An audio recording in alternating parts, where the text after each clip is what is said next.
One of the most popular exercises we see boxers use to increase their punching power and speed is probably doing the opposite. And that exercise is shadow boxing with dumbbells. The only thing this is going to do is make you punch like Ronda Rousey. Now, I'm sure you've seen a famous boxer or influencer use these kinds of exercises to increase their punching speed and power. But hear me out for a second, and let's think logically as to why this might not be the case. There are two main reasons as to why we don't want to use dumbbells when we shadow box. Number one, it's going to alter your movement mechanics. You learn your punching mechanics from your boxing coach or striking coach.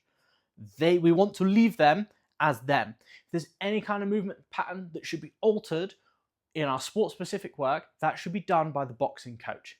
If you're an S&C coach and you are telling any of your clients to use dumbbells to perform their shadow boxing with, you're an idiot.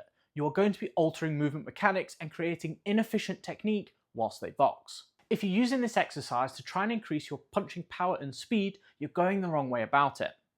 Let's think logically. If you're trying to achieve a new max velocity of your punch, using a dumbbell is actually going to increase your braking speed by the time you end your punch. At the end, you're going to have to start braking, which means you're no longer achieving a high velocity. They're no more going to increase your punching speed. That is how that works. If I'm starting to slow down by the time I get to the end, I'm no longer traveling at high velocity. Then, when you think punching power, how hard you hit. We're going to achieve this in two different ways. Number one, work with your boxing coach, use a heavy bag and generate a lot of force over a very short time period and continue to generate. What I mean by that, you get a heavy bag, you want to generate force from here and continue.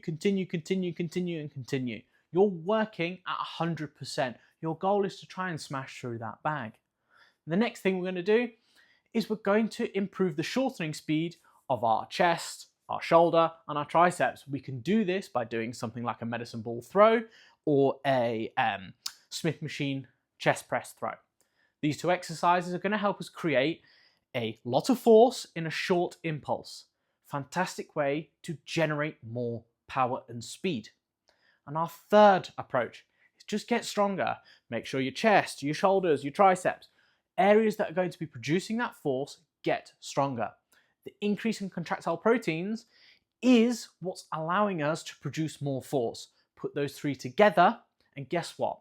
Your punching speed and power vastly improves.